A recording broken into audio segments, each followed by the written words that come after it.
शेख रशीद अहमद साहब दोबारा से मीडिया के ऊपर वापस क्यों आए और ये सारा सच किसकी मर्जी से बयान कर रहे हैं और फिर जेल में किसको उल्टा लटकाया गया जबकि 2 जेल के कैदी नमाज न पढ़ सके।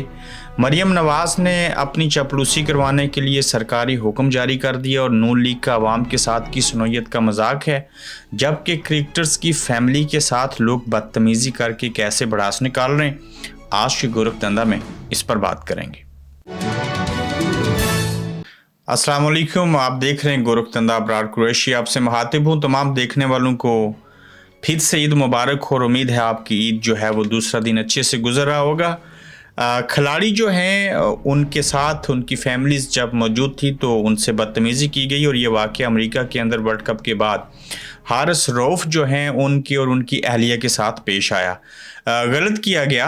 किसी भी क्रिकेट के फ़ैन को उस वक्त खिलाड़ियों के साथ या वैसे भी बदतमीज़ी नहीं करनी चाहिए, अपनी भड़ास ज़रूर निकालें, लेकिन उसमें इस बात का सख्ती से ख्याल रखिए कि उनके साथ उनकी अहलिया हैं और ये उनकी ज़ाती ज़िंदगी और किसी की भी ज़ाती ज़िंदगी के ऊपर कभी भी हमला नहीं होना चाहिए। मगर इस हमले से और इस तरह की बयानबाजी से और इस वीडियो को देख के ये बात साबित है कि लोग जो हैं वो गुस्से में हैं। टीम के अंदर जो है वो ऑपरेशन ज़रूरी है।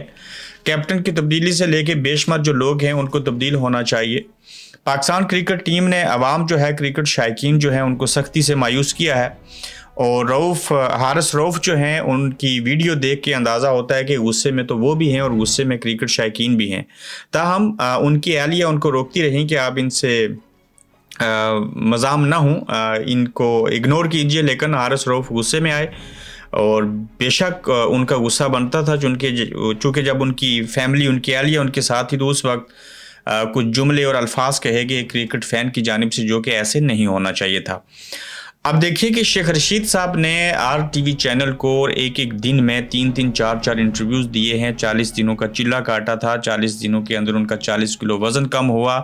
उनको एक कमरे में रखा गया, छोटा सा कमरा था, एक बाथरूम था, उसी में कमरे में कुरान मजीद भी दिया गया, तस्बीह दी गई, जाए नमाज भी दी गई। उनको मारा नहीं गया था। हम मुनीब वाला जो इंटरव्यू था उन्होंने सख्ती से कहा कि मैंने अपनी मर्ज़ी से नहीं दिया था, लेकिन उस इंटरव्यू के दौरान शेख साहब को यकीनन थप्पड़ मारा गया था, ये बात बाहर आई थी। कुछ भी हो, जैसे कि ऐसे भी हालात हैं, लेकिन शेख साहब जो ताकतवर हैं, जो मिलिट्री इस्टेब्लिशमेंट है जो उनको गिरफ्तार करके लेके गए थे, उनके ऊपर वो तनकीद भी कर रहे हैं और बाकी चीज़ें भी बयान कर रहे हैं। और पहले वो कहा करते थे कि ईद से पहले कुर्बानी होगी, अब कहते हैं कि कुर्बानी की जो ईद है, ईद कुर्बान के बाद कुर्बानी होगी और 45 दिन आप जहन में रखिए ये सारी चीज़ें बदलेंगी। वो ये भी कहते हैं कि सऊदी अरेबिया जो है उसने पैसे नहीं दिए, UAE ने दिए, चीन ने कहा कि आपके हालात अच्छे नहीं है, वहाँ से इनको मायूसी हुई और अब इमरान खान को जेल में रखा हुआ है और सारी जो चीज़ें हैं वो आज भी पॉपुलर है। इमरान खान को इंटरव्यू देते हुए जो शेख रशीद है उन्होंने मुबारकबाद भी कही। वहीं पर शेख रशीद साहब ने अपने बारे में ये इंकशाफ किया है और शेख रशीद साहब ये कहते हैं कि किस तरह से उनको लटकाने की बात हुई कि शेख रशीद के चिल्ला गाह में गुजारे बदतरीन वक्त के बारे में जो इंकशाफ हुआ है उसके दौरान चिल्ले के दौरान दोज़ख में मैंने दुनिया में ही देख ली है और मैं अपनी यादाश्त खो चुका हूँ।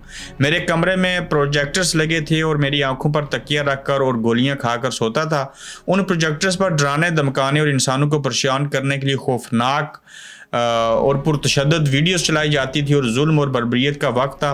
चिल्ला इतना सख्त था कि उससे बेहतर था कि मुझे मार ही देते। पहले मुझे उल्टा लटकाने के लिए क्रेन पर बिठाया, फिर उतार दिया गया और क्रेन को इसलिए मंगवाया गया कि उन्होंने कुछ पेपर साइन करवाने थे।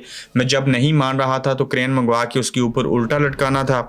आप देखिए कि शेख साहब जिनकी उम्र 73-75 साल है, जिस शख्स ने कितना लंबा अरसा सियासत की, जो आप बूढ़े हो चुके हैं, उस शख्स के साथ जेल के अंदर क्या क्या हरकतें और किस तरह का सलूक किया गया। अगर शेख साहब को क्रेन मंगवा के उल्टा लटकाने की कोशिश हो सकती है, उनको ये कहा जा रहा था कि इमरान खान की ज़ाती ज़िंदगी के ऊपर हमले कीजिए, उनकी बहनों और उनकी फैमिली के हवाले से कहिए, उनकी जो दूसरी शादी थी उसको वजह बना के कहिए, लेकिन शेख साहब ने कहा कि अगर मैं ऐसे करता तो मैं जीते जी मर जाता। मैंने दुनिया में 40 दिनों के अंदर जहन्नम देख लिया, मेरी यादाश्त हो चुकी है, अब यकीनन मैं आगे जो है वो जन्नत में ही जाऊँगा। ताहम शेख साहब जो कुछ बोल रहे हैं, ये जो आज़ादी है, मुझे लगता है कि कुछ चीज़ें बदल रही हैं, चीज़ों के अंदर तब्दीली आएगी। किस नौयत की तब्दीली होगी, क्या चीज़ें होंगी, ताकतवर क्या करेंगे, क्या इस हुकूमत को आगे चलाएंगे, कहाँ तक ये मामलात जो हैं वो आगे बढ़ते हुए दिखाई देते हैं, ये आने वाले 1 महीने के अंदर जो है वो सब चीज़ें वाज़ेह हो जाएंगी। मगर शेख साहब का ऐसे बोलना, ताकतवरों के ख़िलाफ़ भी बोलना, اس کے پیچھے بھی ایک کہانی ہے، اور وہ کہانی یہ ہو سکتی ہے کہ یہ اپنے خلاف بھی بات کرواتے ہیں، باقیوں کی فیور میں بھی بات کرواتے ہیں، اور یہ ہمیشہ بیلنس کرنے کی کوشش کرتے ہیں۔ اس کی بے شمار مثالیں جو ہیں وہ ہمارے سامنے بھی موجود ہیں۔ اڈیالہ جیل کے اندر 2 قیدی ایسے ہیں جن کا نام عمران خان اور دوسرے شاہ محمود قریشی ہیں، جو چھوٹی عید بھی نہیں پڑھ سکے تھے۔ اب عید الاضحیٰ جو تھی وہ بھی ان کو نہیں پڑھنے دی گئی، وہ عید ادا نہ کر سکے، اور اڈیالہ جیل میں صرف 2 قیدیوں کو نماز عید پڑھنے کی اجازت تک نہیں دی گئی، اور ایک سابق وزیر اعظم عمران خان اور دوسرے سابق وزیر خارجہ شاہ محمود قریشی۔ اب دیکھیے کہ کتنا بڑا ظلم ہے، یہ کتنی بڑی ناانصافی ہے کہ آپ اسلامی جمہوریہ پاکستان کے اڈیالہ جیل میں ہیں، وہاں پہ 2 مسلمان قیدی موجود ہیں، ایک سابق وزیر اعظم ہے، ایک سابق وزیر خارجہ ہے۔ وہ عام سے آدمی ہی کیوں نہ ہوں، کیا وہ باقی قیدیوں کے ساتھ نماز عید نہیں پڑھ سکتے تھے؟ آپ اگر ان کو عید نہیں پڑھنے دیں گے، لوگوں کو حج نہیں کرنے دیں گے، اس ملک کے اندر آخر آپ چاہتے کیا ہیں؟ کوئی عذاب آ جائے، کوئی زلزلہ آ جائے، کوئی آفت آ جائے، آپ کس وجہ سے پریشان ہوں گے؟ یقین جانیے کہ عام حالت میں لوگ ایسے نہیں کر سکتے، یہ مدہوش قسم کے لوگ ہوتے ہیں جو کسی کو نماز عید نہیں پڑھنے دیں گے اور کسی کو جو ہے حج نہیں کرنے دیں گے۔ نون لیگ کا مذاق کس نوعیت کا ہے یہ آپ جانیے۔ بجٹ میں اشرافیہ پر ٹیکس لگایا ہے جبکہ عام آدمی کو ریلیف دیا گیا ہے، یہ رانا تنویر حسین کا یہ بیان ہے۔ لیکن دوسری جانب آپ اس بات کو بغور دیکھیے کہ بجٹ میں حکومتی اخراجات میں بے پناہ اضافہ کیا گیا ہے۔ حکومتی اخراجات لگ بھگ 900 ارب روپے کے رکھے گئے ہیں۔ دفاعی بجٹ میں 17% اضافہ ہو کے 2200 ارب ہو چکا ہے۔ بجلی کی قیمتوں میں اضافہ کر کے تباہی نکالی گئی، اور اوپر سے رانا تنویر جیسے لوگ ایسے بیانات دا کر جلتی پر تیل کا کام بھی کر رہے ہیں۔ اب جب آپ ٹیکس بڑھا دیں گے، ٹھیک ہے کسی ملک کے اندر اگر آپ کی ٹیکس کلیکشن ٹھیک ہو تو ٹیکس کو بڑھنا چاہیے۔ میں ہر طرح کے ٹیکس کو بڑھانے کے جو ہے وہ حق میں ہوں، مگر اس ٹیکس کو جمع کیوں نہیں کیا جاتا؟ یہ عام آدمیوں کے اوپر صرف کیوں لگتا ہے؟ سیل ٹیکس سے صرف عام لوگ متاثر کیوں ہوتے ہیں؟ ٹیکس اگر صحیح سے جمع ہو جائے، اس کو پھر آپ کرپشن کرنے کے بجائے صحیح جگہوں پہ لگائیں تو آپ جتنا مرضی ٹیکس لے لیں۔ یہ برطانیہ کی حکومت ہے، میں خود ٹیکس دیتا ہوں، باقی لوگ ٹیکس دیتے ہیں، ٹیکس پھر ہمارے اوپر انویسٹ کیا جاتا ہے جس کی اچھے ثمرات ہیں۔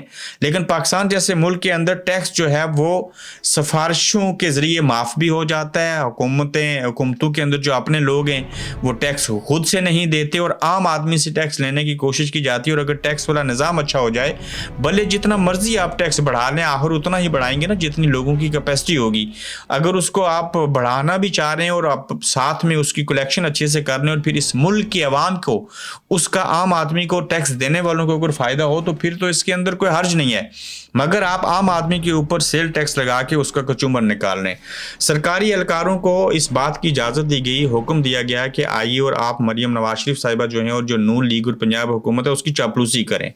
اس ضمن میں ہوا یہ کہ سرکاری اہلکاروں کو کس کے اکاؤنٹ فالو کرنے کے احکامات جاری کیے گئے ہیں۔ اس سلسلے میں ایک سرکاری محکمے میں کام کرنے والے ایک اہلکار نے بتایا کہ ان کے محکمے میں کام کرنے والے اہلکاروں سے آن لائن سیشن کیا گیا، جس میں اس بات پر بے انتہا زور دیا گیا کہ وہ سوشل میڈیا پر اپنے اکاؤنٹ بنائیں اور چیف منسٹر اور وزیر اطلاعات کے اکاؤنٹس کو فالو اور لائک کریں اور ان کی پوسٹوں کو ری پوسٹ کریں۔ یہ عدنان عادل نے انکشاف کیا ہے، اور مریم صاحبہ خود سے اپنی چاپلوسی سرکاری طور کے اوپر حکم جاری کر کے سرکاری ملازمین سے کروانا چاہ رہی ہیں۔ تو جب آپ کو عام بندہ فالو نہیں کر رہا، عام لوگ غور و فکر نہیں کر رہے، آپ کو دیکھنا نہیں چاہتے، تو زبردستی فالو کروانے سے، لائک اور ری پوسٹ کروانے سے تو کوئی بات نہیں بنے گی۔ اور یہ ایسا ہی ہے جیسے کوئی شخص جو ہے وہ کٹورا لے کے بھیک مانگ رہا ہو کہ مجھے کچھ دے دیجئے، میں کچھ چاہتا ہوں، میں کچھ بڑھنا چاہتا ہوں۔ اپنا خیال رکھیے گا، اپنا فیڈ بیک دیجیے گا۔ ایک مرتبہ پھر سب کو عید مبارک۔ تو جلد انشاءاللہ پھر آپ سے ملاقات ہوگی۔ آپ دیکھ رہے ہیں گورکھ دھندا ابرار قریشی کے ساتھ۔